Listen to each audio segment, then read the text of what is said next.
ओम श्री गुरुवे नमः। ओम शांति ही शांति ही शांति ही। प्रणाम भगवान। भगवान, अभी हमारा सत्संग जीवन मुक्ति विवेक श्री स्वामी अखंडानंद सरस्वती जी महाराज द्वारा विरचित और प्रवचन के माध्यम से स्वामी जी ने व्याख्या की है। प्रवचन नंबर 10 से पाठ नंबर 3 लेते हैं भगवान। कैसे बताया स्वामी जी ने कि अब तो हम जान गए हैं कि हम साक्षी हैं, तो खोज छूट जाती है। जब यह अन्वेषण, अनुसंधान, खोज, शोध, जिज्ञासा शिथिल पड़ने लगती है, तब समझना चाहिए कि बुढ़ापा आ गया। वाह भगवान वाह। अरे बुढ़ापा, तोरे मारे हम नकियाए गए। नारायण, यह बुढ़ापे को मरने दो और नए स्वर जगने दो। नए स्वर का जो संगीत है उसे गूंजने दो। लोगों की उम्र 400 वर्ष हो जाए, इसकी कोशिश मत करो। नई प्रतिभा, नई सूझ, नया स्वर वर्तमान परिस्थिति के अनुसार अभिव्यक्त होने दो। हाँ, यदि आपकी खोज, अनुसंधान, अन्वेषण, जिज्ञासा शिथिल पड़ती है, तो समझना चाहिए कि आपकी प्रगति में रुकावट आ गई है। अर्थात किस तरह से बता दिया स्वामी जी ने कि अगर तुम्हारी खोज, अनुसंधान और अन्वेषण और जिज्ञासा जब ये शिथिल होने लगे, तभी समझो कि तुम्हें बुढ़ापा आया, अदरवाइज तुम बूढ़े नहीं हुए हो। वाह भगवान वाह, वाह भगवान वाह। यदि आप सोचें कि क्या रखा है साक्षी बनकर बैठने में, तो आलस्य आ गया। प्रमाद और आलस्य में फ़र्क होता है। हम आपको शब्दों का अर्थ बता देते हैं। किसी के लिए एक गिलास पानी लेने के लिए कमरे में गए और ख्याल ही नहीं रहा कि हम पानी लेने आए हैं, इसका नाम प्रमाद है।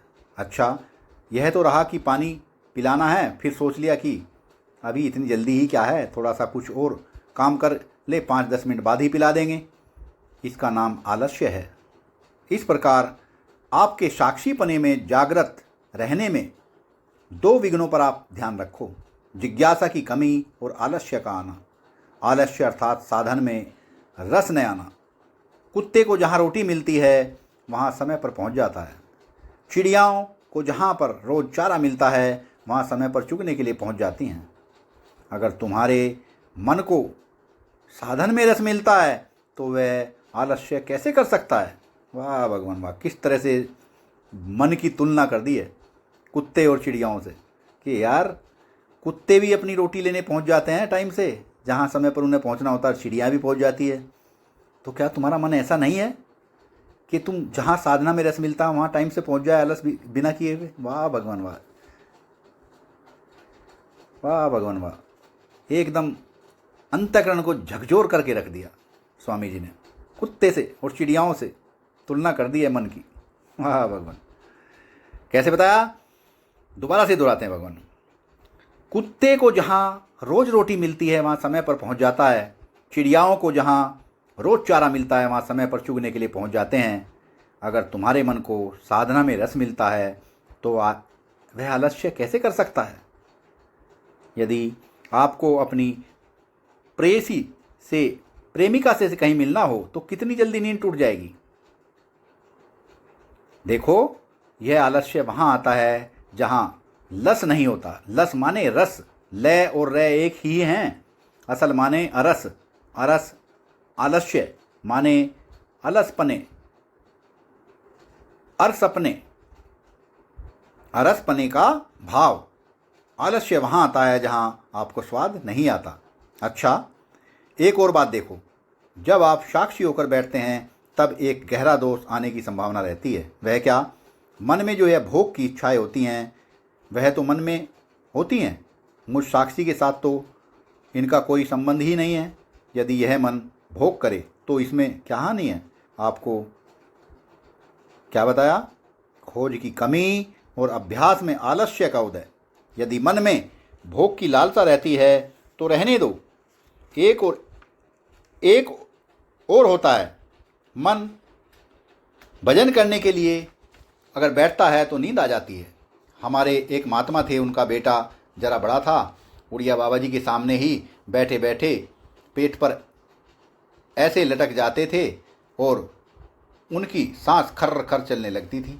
कभी कभी मुंह से पानी भी गिरने लगता था। उड़िया बाबा कहते, अरे गणेश क्या कर रहा है, वे झट सावधान होकर बैठ जाते और कहते, महाराज थोड़ी देर समाधि लग गई थी। यह जो घर घर सांस का चलना है वह क्या है? समाधि में श्वास की प्रक्रिया क्या होती है?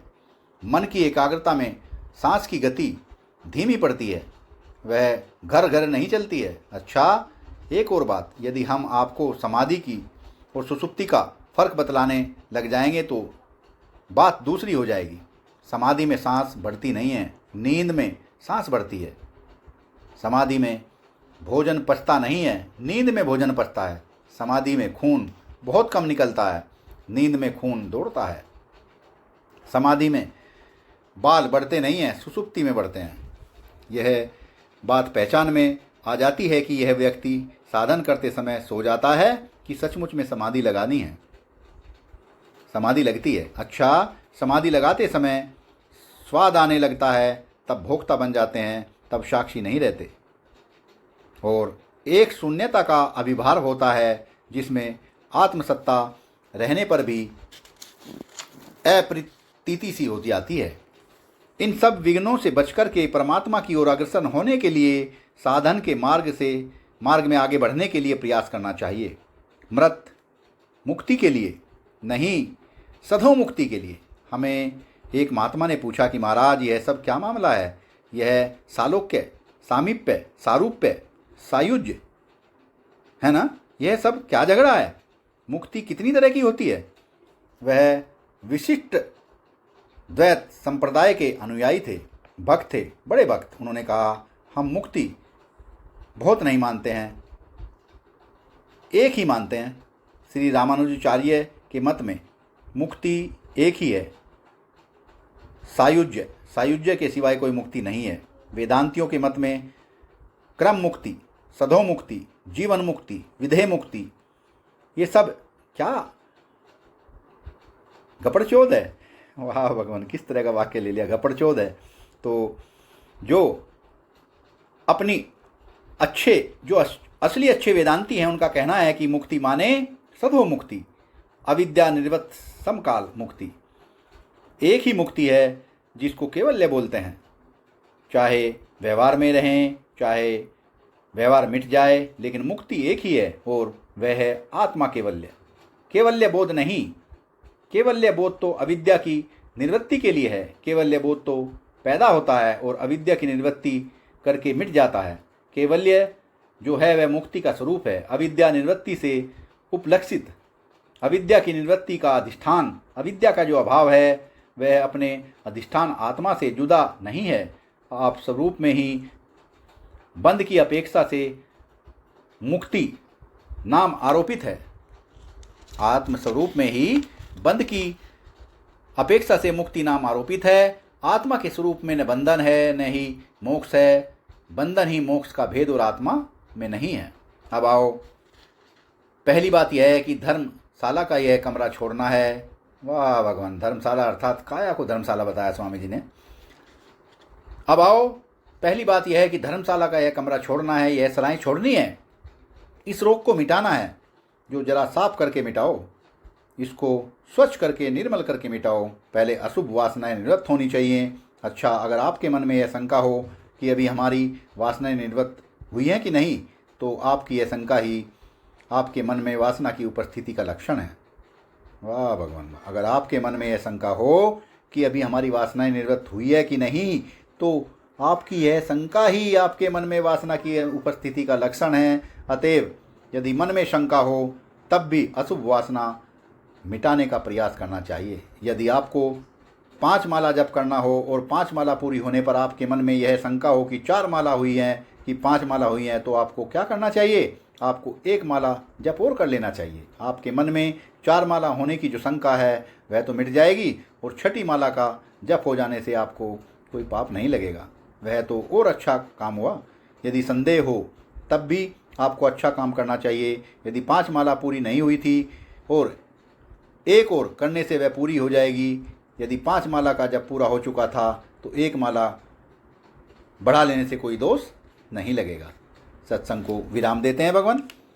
आगे का सत्संग कल कंटिन्यू करते हैं। प्रणाम भगवान।